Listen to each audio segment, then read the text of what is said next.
fréquent, c'est l'infection urinaire.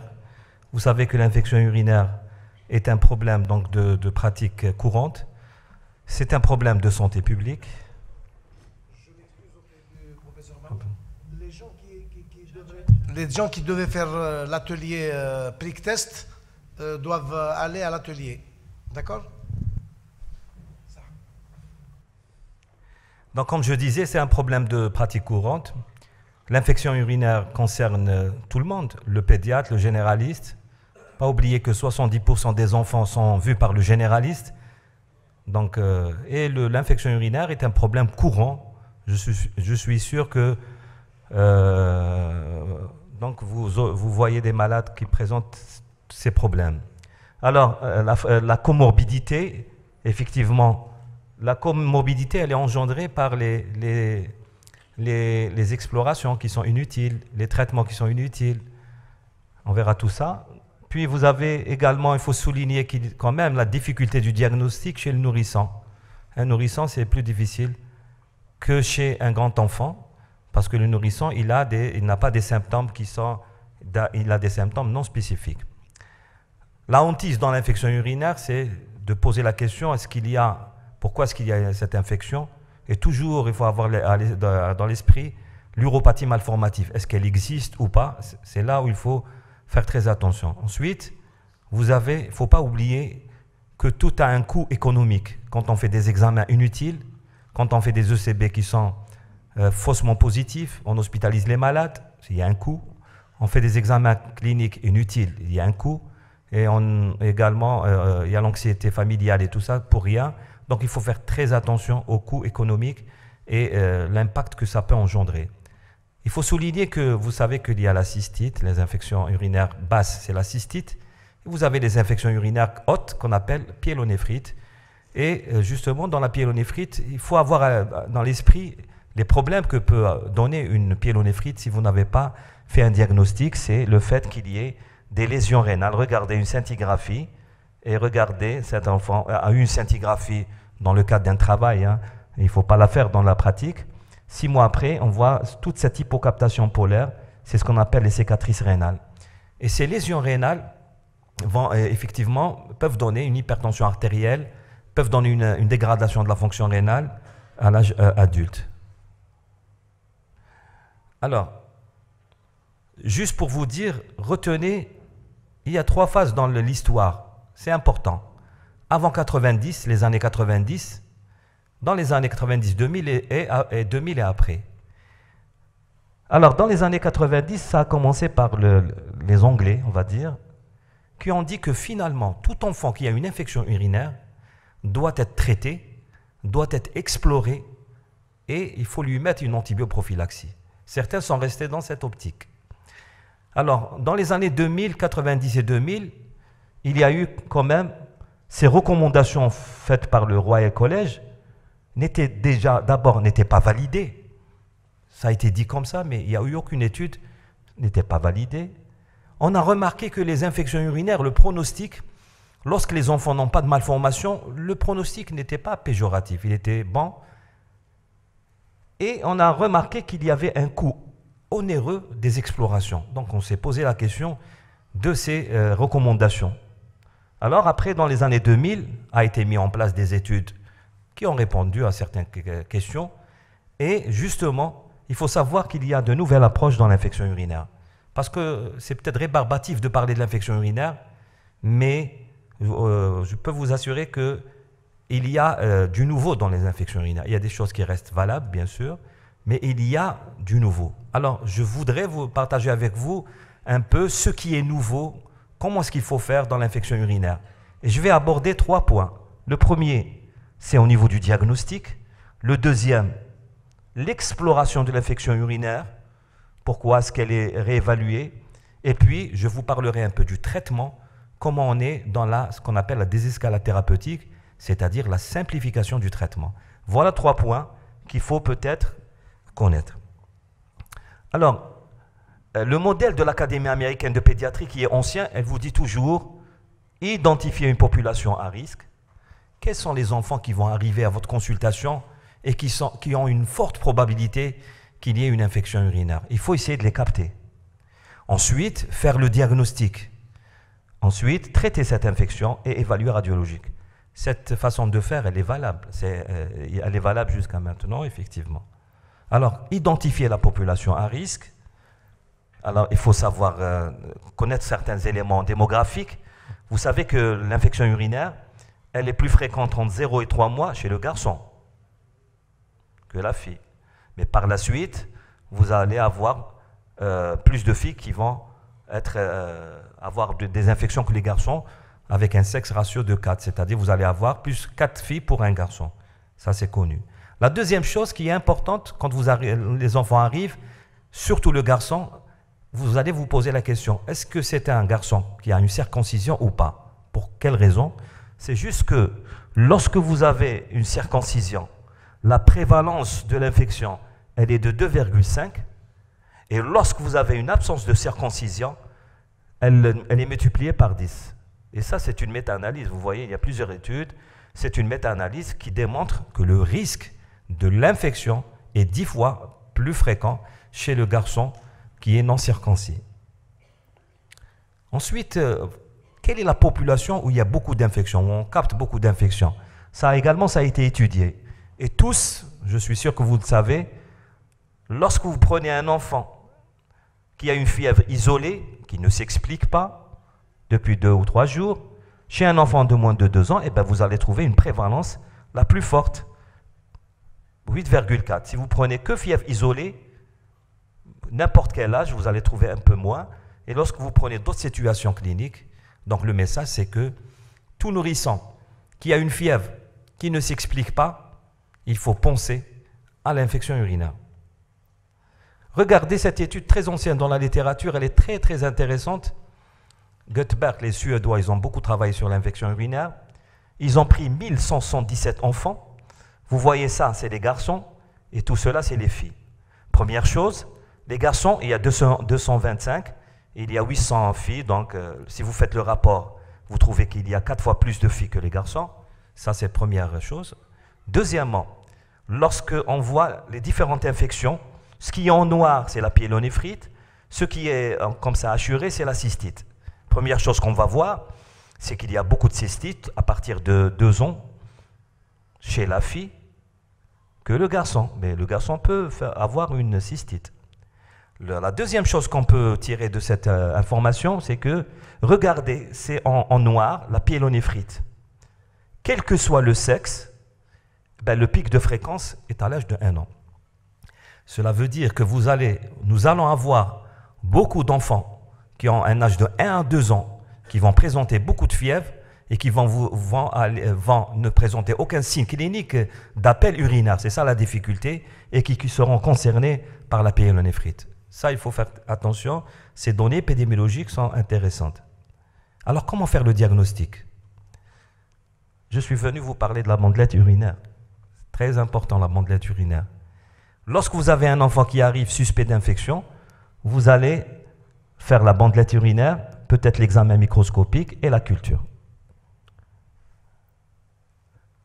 Qu'est-ce que c'est que la bandelette urinaire? C'est important, la bandelette urinaire. La bandelette urinaire, tout le monde doit l'utiliser actuellement. Quand vous voyez toutes les recommandations, elle a une place importante. C'est le médecin qui le fait. Elle vous donne une information rapide. Elle recherche les nitrites et les leucocytes. Mais en réalité, on peut se poser la question, est-ce que c'est les bandelettes urinaires réellement, elles sont bien? Oui, puisque voilà des études qui vont démontrer son utilité. Qu'est-ce qu'ils démontrent? Regardez, là c'est la sensibilité et là c'est la spécificité. Je vous rappelle que la spécificité, lorsqu'elle est élevée, il y a peu de faux positifs. Ça veut dire que, mais regardez la sensibilité de ces études, elle est différente, des fois 0,3, des fois 0,9. Ce qu'il faut retenir, c'est que la bandelette urinaire, elle a une spécificité de 91 à 100%. Cela veut dire que l'absence de nitrite et de leucocytes permet d'écarter une infection urinaire avec une valeur prédictive très très élevée à 97%. Je vous donne quand même, quand vous allez faire cette bandelette urinaire, dans la pratique, consultation, médecin libéral également, lorsqu'il fait la bandelette urinaire, vous allez avoir 4 cas de figure. Ou bien vous avez les deux, la présence de nitrites et de leucocytes. Je vous rappelle que les nitrites, dans les urines, nous n'avons pas de nitrites, nous avons des nitrates. Si on trouve des nitrates, ça veut dire qu'il y a une oxydation des nitrates en nitrites. Pour avoir cette oxydation, c'est les bacilles gram négatifs qui vont donner cette oxydation. Donc, ça donne quand vous avez des nitrites et des leucocytes, regardez, l'infection urinaire est très, très, très probable. Alors, après, on peut avoir ce qu'on appelle des résultats dissociés. C'est-à-dire, vous trouvez des leucocytes, mais pas de nitrites. Vous trouvez des nitrites et il n'y a pas de leucocytes. Quand on trouve des nitrites, prenez toujours comme infection urinaire. Par contre, lorsque vous avez une leucocyte, mais il n'y a pas de nitrite, vous allez vous dire, attention, il y a peut-être autre chose. Et on s'est fait avoir plusieurs fois comme ça. Faites attention aux infections génitales, faites attention aux tubulonéphrite interstitielle, faites attention à certaines maladies comme le Kawasaki, certaines maladies inflammatoires. Une fièvre comme ça, d'autres origines peuvent vous donner une leucocyturie. Donc faites attention, leucocyturie sans nitrite, ne dites pas c'est une infection, il faut essayer de chercher. Par contre, ce qu'il faut savoir, à mon avis, c'est ça qui est important. La bandelette urinaire, c'est lorsqu'elle est négative qu'elle est plus intéressante. Lorsqu'elle est négative, je l'ai dit tout à l'heure, pas de nitrite, pas de leucocytes, l'infection urinaire est très peu probable avec une valeur très très élevée. Et un message très fort, c'est que si elle est négative, pourquoi est-ce qu'on demanderait un ECBU? On voit dans la pratique des problèmes. Hein. Je fais une bandelette urinaire dans les conditions optimales, on peut discuter. Qu'est-ce que c'est qu'une condition optimale? Je fais une bonne bandelette, elle est négative. Et certains demandent un ECB. Il y a un non-sens. Pas demander de CBU quand la bandelette urinaire, elle est négative. L'examen direct, on n'en parle pas beaucoup. Qu'est-ce que c'est que l'examen direct? Lorsque vous avez recueilli les urines, vous voulez l'envoyer pour voir l'examen direct. Oui, il vous donnera une information rapide, il recherchera s'il y a des bactéries, s'il y a des leucocytes, mais n'oubliez pas que vous avez quand même envoyé au laboratoire. Donc il faut un laborantin, il faut du matériel, ce n'est pas comme la bandelette urinaire. Vous-même, vous avez fait la bandelette urinaire. Vous avez transféré donc les urines dans un laboratoire, mais quand même l'examen direct, il peut vous donner une information. Ce qu'il faut retenir, comment je vais interpréter l'examen microscopique? Lorsqu'il est positif, je ne peux pas dire qu'il y a une infection ou non. Par contre, lorsque c'est négatif, le laborantin vous dit « je n'ai pas trouvé de leucocytes, je n'ai pas trouvé de bactéries », probablement l'infection urinaire n'y est pas. On cherche toujours le positif, mais le négatif, parfois, il est intéressant également. Ça vous permet de... Alors, mais tout le problème, quand vous faites la bandelette urinaire, l'examen microscopique, tout est lié au type de prélèvement que vous allez faire. Le gros problème de l'infection urinaire, c'est le prélèvement des urines. On se fait avoir avec le prélèvement des urines. Regardez, je vais essayer d'aller vite. En pédiatrie, en tout cas chez l'enfant, il y a 4 types de prélèvements. La ponction suspubienne qui est la référence, le cathétérisme urétral, c'est ce qu'on appelle le sondage vésical, au milieu du jet, et la collecte par le sachet adhésif. Alors il faut savoir que ces deux façons de faire, oui, mais on ne peut pas les faire en pratique. C'est très difficile de faire un prélèvement par une ponction suspubienne. On imagine que l'infection urinaire intéresse... je l'ai dit tout à l'heure, problème de santé publique, vous n'allez pas faire les ECB en faisant des ponctions suspubiennes. Même le cathétérisme, il paraît qu'il est simple chez la fille, plus difficile chez le garçon. Il peut y avoir des lésions, et vous pouvez même introduire un germe dans des infections. Donc en pratique, finalement, il nous reste ces deux éléments, au milieu du jet ou bien le sachet. Qu'est-ce qui est nouveau? Je vous ai dit, il y a du nouveau. Eh bien, le nouveau, c'est que toutes les institutions savantes, que ce soit l'Académie américaine de pédiatrie, l'école qu'on appelle NICE, les Anglais, ou bien les Français, tout le monde ne veut pas de ce sachet adhésif. Et vous allez me dire, oui, bon, on ne veut pas, d'accord. Parce que pourquoi on ne veut pas? D'abord, on ne veut pas, bon, regardez, il y a de nouvelles études qui vont montrer que finalement, c'est le taux de contamination qui est très très élevé, de 45 à 85%. Il faut supposer dans la tête que c'est pas la contamination, c'est parce qu'on a mal fait. On fait bien le CBU. Après, il y a le transport et après, il y a le laboratoire. Vous voyez les chaînes. Et là, il peut y avoir une source de contamination, même si vous avez bien fait le CBU. Donc, avec le sachet, il y a une forte contamination, un taux de contamination. Très bien. Donc, le problème en 2015, dans la littérature, il se pose. On ne veut pas de prélèvement par le sachet, mais comment est-ce qu'il faut faire? Bon, il y a de la réflexion. Lorsque vous avez un enfant qui a une miction sur commande, c'est-à-dire un enfant de 2 ans et plus, souvent 3 ans et plus, la maman lui dit donc d'uriner, il va uriner. C'est très bien de faire au milieu du jet. Le milieu du jet, c'est un bon moyen qui est efficace et c'est-à-dire qui a été démontré que lorsque vous faites un prélèvement au milieu du jet, vous avez un résultat très crédible parce qu'il a été comparé avec les études, le prélèvement de référence qui est la ponction suspubienne. Très bien. Donc voilà mon problème. J'ai un enfant qui n'a pas de miction sur commande, c'est souvent le nourrisson. Comment est-ce que je vais faire? Voilà le problème actuellement. Alors, il y a de la réflexion parce que peut-être on peut envisager chez cet enfant qui n'urine pas sur commande de faire au milieu du jet. Vous allez me dire, mais comment je vais faire? Mais dans la littérature, on commence à dire, on nettoie bien sûr les règles d'asepsie, ensuite on met l'enfant sur les genoux de la maman, on attend, c'est vrai qu'on va attendre, et lorsque l'enfant va uriner, on va prendre des urines au milieu du jet dans un tube bien sûr stérile. Eh ben, les gens vont dire, ah, ça ne va pas se faire et tout. Mais n'oubliez pas que quand vous placez le sachet à urine, il y a des désagréments, la poche des urines peut donc se déplacer, il peut y avoir de la diarrhée, vous êtes obligé parfois de refaire un deuxième. Donc les gens se sont dit, peut-être il faut de la patience, mais les résultats sont là. Il y a moins de contamination. Si vous arrivez à faire au milieu du jet chez un nourrisson, eh ben ça serait très bien. La deuxième possibilité, c'est que les gens vont vous dire, c'est pas grave, je vais laisser le sachet, mais attention, moi je ne fais pas le sachet comme ça, je fais la bandelette urinaire. Si elle est positive, eh ben j'envoie.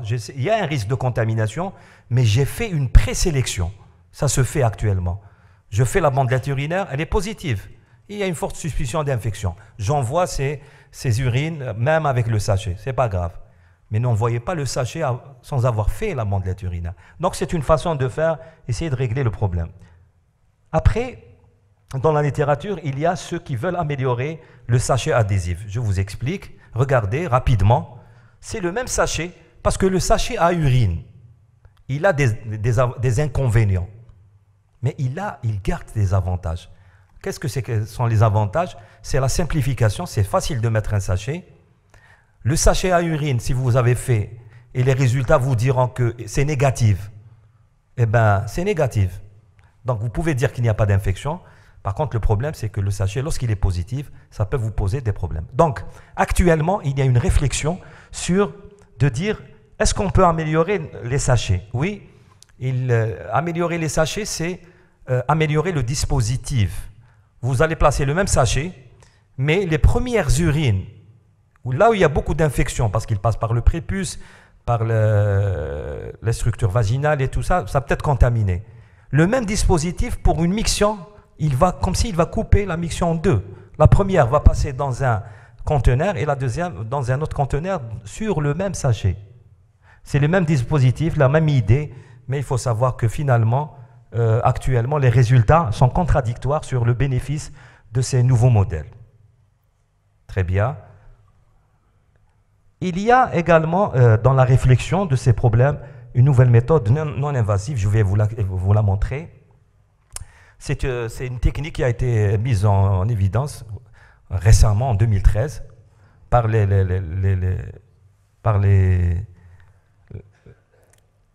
Espagnols, qu'on appelle donc la technique BLST, c'est-à-dire bladder, stimulation, Lambert, stimulation, et puis on prépare l'enfant comme ça, mais c'est une technique qui est efficace, mais souvent utilisée chez les enfants de moins de 3 ans. Je vais aller vite, sinon je vais arriver. Donc il y a un problème dans la littérature, la stratégie n'est pas bien faite. Voilà ce que je vous propose en pratique. Fièvre isolée, sans foyer patent, il faut évaluer cliniquement, faire la bandelette urinaire. Si elle est positive, l'infection elle est très probable, voilà ce qu'il faut faire. Par contre, si la bandelette urinaire est négative, l'infection elle est peu probable, il faut revoir le diagnostic. Je ne sais pas si je vais terminer. Alors, donc, pour ce qui est... Bon, je vais aller vite alors. Alors, quand on explore une infection urinaire, qu'est-ce qui est nouveau? Mais c'est difficile de vous parler de tout ça. Je vais essayer de vous dire que dans l'exploration de l'infection urinaire, ça a changé. Je vais vous proposer, bon, ça a été réévalué. Pourquoi? Parce qu'il y a un coût excessif. Regardez, quand vous faites beaucoup d'examens, ça peut coûter 1100$ si vous faites l'écho CUM, UVD, une scintigraphie. Donc c'est très coûteux. Le pronostic est bon. Je vais aller vite. Voilà, je vais répondre à cette question. Vous savez, dans l'infection urinaire, il ne faut pas faire beaucoup de cystographie. C'est ça le problème. C'est la CUM. Alors voilà ce que je vous propose. Quand vous avez une infection urinaire, premier épisode, il faut faire une bonne échographie. Si vous avez une échographie, ça veut dire c'est la taille, c'est la taille du rein, c'est l'écostructure, c'est la localisation du rein. Il faut faire très attention, ne pas lire que les comptes rendus du radiologue. Il faut tout voir vous-même. Si vous trouvez aucune anomalie, regardez, il faut arrêter l'exploration. Par contre, si vous trouvez une uropathie malformative, vous allez faire d'autres examens. Lorsque vous avez une infection récidivante, qu'est-ce que c'est qu'une infection récidivante? C'est l'association soit une cystite plus une pyélonéphrite, soit 2 pyélonéphrites, soit 3 cystites. À ce moment-là, vous êtes obligé de faire une échographie et la cystographie. Faites attention, parfois, on se fait avoir. Un enfant qui fait une infection urinaire fébrile, il est hospitalisé. Si vous faites l'échographie très vite, parfois il y a des anomalies, mais qui ne sont pas des uropathies malformatives. C'est des anomalies en rapport avec l'infection. Vous avez l'œdème interstitiel, comme si le rein va augmenter de taille, et le radiologue peut vous dire, attention, il y a une dilatation. Et tout cela, c'est transitoire. Quand à la fin du traitement, vous refaites l'échographie, elle serait normale. Donc le message, je ne pourrais pas tout vous détailler, dans l'exploration, on ne fait pas de cystographie qui est invasive, douloureuse et qui ne vous rapporte rien au début lorsqu'il s'agit d'un premier épisode. Premier épisode, laissez, c'est lorsque ça récidive que vous allez discuter de faire une cystographie. Alors le traitement, je vais vous dire que des choses simples. La cystite, qu'est-ce qui est nouveau dans la cystite? La durée du traitement, c'est 5 jours. Quel est l'antibiotique que vous allez donner? Ça reste toujours valable, règle d'or. Regardez l'antibiogramme. Quand on n'a pas l'antibiogramme, traitement probabiliste, on peut discuter des antibiotiques. En l'absence de l'antibiogramme, on peut discuter l'utilisation de certaines molécules. Voilà. Qu'est-ce qui est nouveau dans la cystite? Ne demandez pas des ECBU pour rien. Vous dites, voilà, parce qu'on a appris que faire un ECB au début, faire au milieu du traitement et à la fin du traitement. Au contraire, si la clinique est bonne, donc le traitement, c'est par voie orale, c'est 5 jours.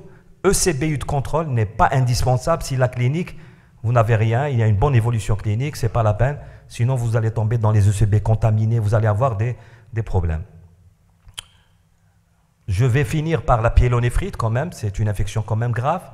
Il y a encore des problèmes dans l'infection urinaire, fébrile.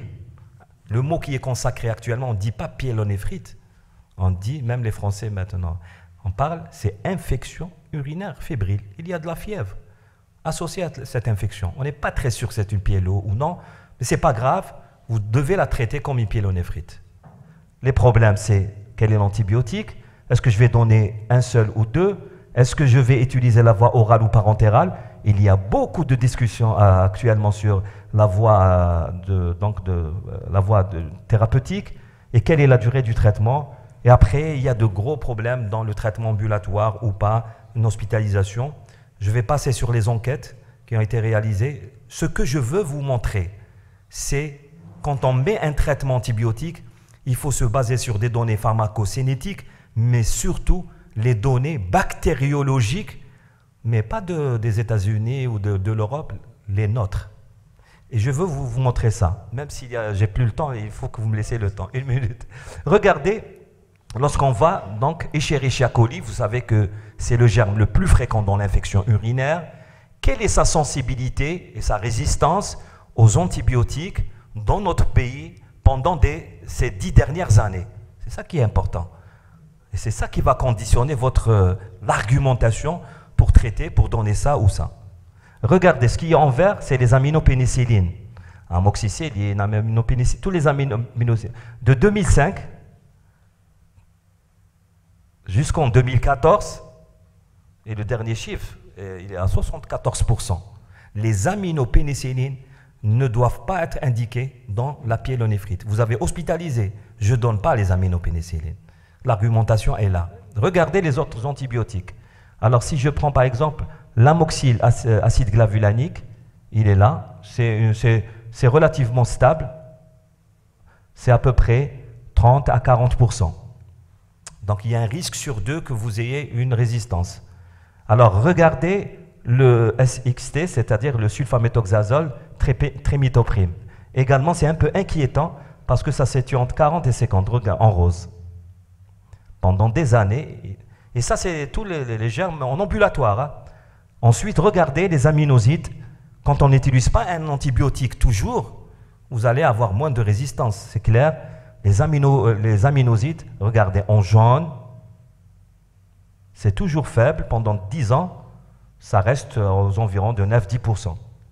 Et lorsque vous regardez les céphalosporines, CTX, ceftriaxone, céfotaxime, ceftriaxone, les céphalosporines 3e génération, effectivement, ce qui est en bleu, ça reste très bas. Mais faites attention, un antibiotique, il est bas aujourd'hui, mais si vous l'utilisez pas à bon escient et de façon abusive, vous allez dans quelques temps avoir des résistances élevées. Donc voilà la situation bactériologique des Escherichia coli, des infections urinaires en Algérie pendant 10 ans. Vous devez tenir compte de ces données pour pouvoir donner le meilleur traitement.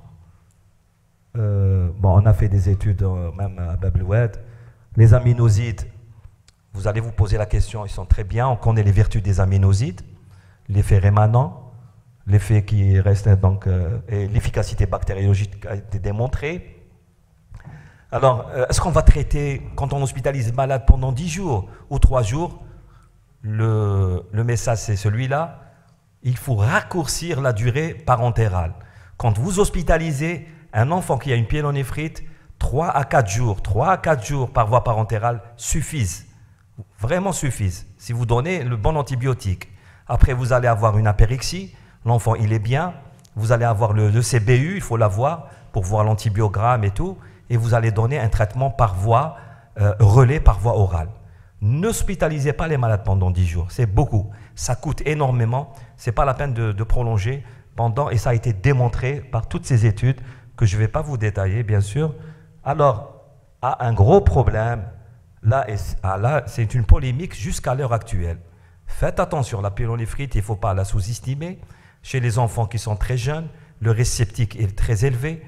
Chez les enfants de 3 à 6 mois, faites très attention parce que certains vont vous dire non, comme ça a été démontré, moi je vais donner par voie orale. Eh bon, il a de la fièvre, je lui donne par voie orale. Oui, par voie orale, ça peut marcher, ça a été démontré.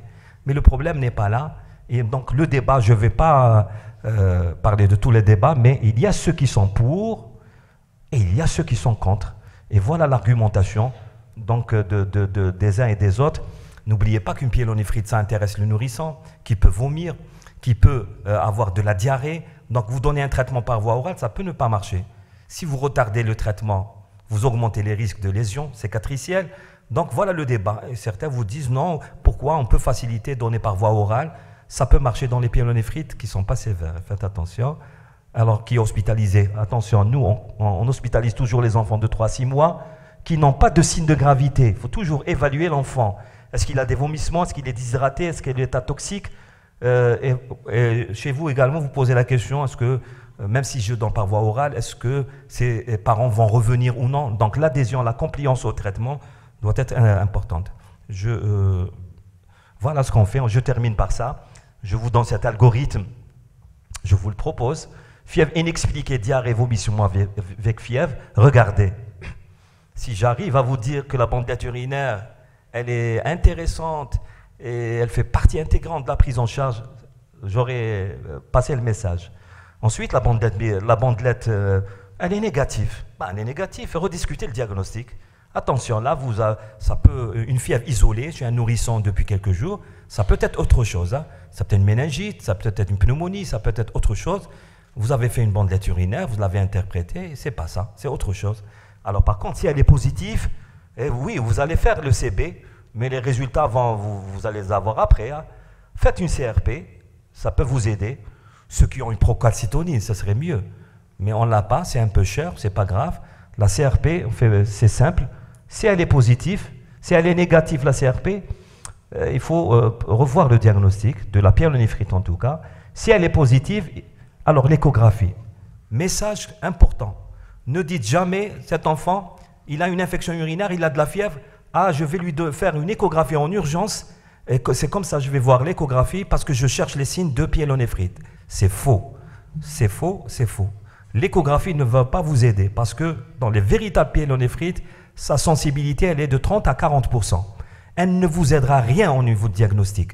L'échographie, elle est intéressante après pour répondre à la question, est-ce qu'il y a une malformation ou pas? Donc, l'enfant, lorsqu'il arrive, ne l'envoyez pas à 100 km pour faire une échographie parce que vous pensez, il y a une urgence thérapeutique, vous avez retenu la pyélonéphrite ou l'infection urinaire fébrile et vous avez décidé de prendre en charge. L'échographie, elle n'est pas indispensable immédiatement. Voilà. Après, on peut trouver une malformation ou pas et on peut discuter des traitements. J'aurais fini. Bon, j'ai pris le temps au début, donc je me suis fait avoir. Mais ce n'est pas grave. Voilà. L'essentiel, l'infection urinaire, faites attention chez le nourrisson. Cliniquement, on peut rater le diagnostic.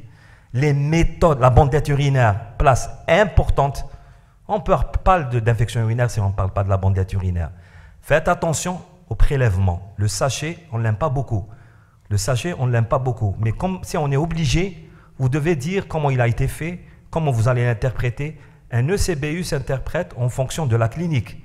Ne lisez pas un ECBU, vous dites « Ah, il y a un germe, donc c'est faux, c'est pas bien ».